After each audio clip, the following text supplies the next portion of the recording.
Hi Veer, how are you? Hi, man. I'm good. I'm good. So my first question to you would be, obviously we are here to talk about your nomination, your Emmy nomination. What does this nomination mean to you? I don't know. It's just an honor to be nominated.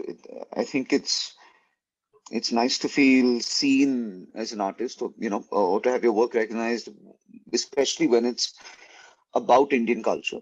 The Hmm. show is very much kind of like a love letter to India to say, I believe my people are funny, and I believe my Right, culture is funny, and I believe we have a beautiful sense of humor and the aim of the show really was to take Indian culture out to the world. It was to right. explain Indian culture to the world. That's the theme of the show. So it's nice to have that validated. That maybe in a small sense that worked. We were able to explain our culture and able to take it out. Wonderful. So do you remember? Do you remember your state of mind when you learned that you were nominated? What were you doing? Walk me through when you learned. Then somebody sent me a WhatsApp message, and I was like, I mean, I was like, you're talking nonsense. And then I got on Twitter, and there was Hmm. one or two tweets, and I was like, I don't think this is real just yet. And Hmm. then Netflix got in touch and they're like, no, it's absolutely real. And then I was just like, okay, this is, Hmm. I was just shocked, really. And then my wife ordered tikkas, like, we had some kati rolls and we popped a glass of champagne.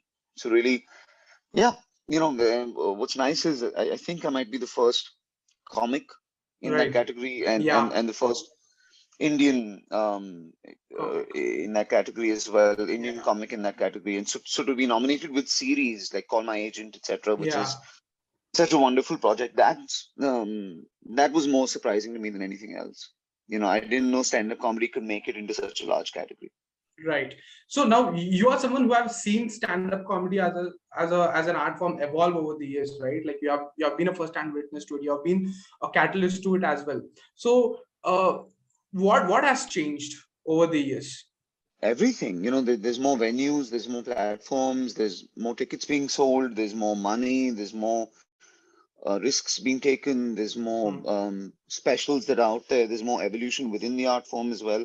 Everything's just gotten better. There's never been a better time, I think, to be a comedian in the world than right now.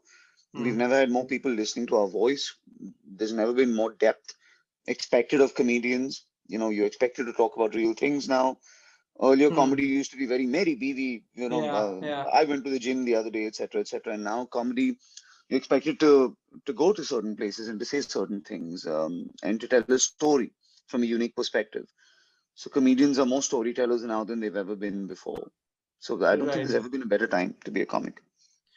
Do you ever feel that stand-up comedy has, despite all that development, do you think stand-up comedy has mostly remained the reach of this art form has remained mostly consolidated in the urban areas of the No, I country? Or disagree. I think in India, especially, stand-up comedy is hmm, more a smaller city art form than it is a bigger city art form. We're the largest smartphone market in the world.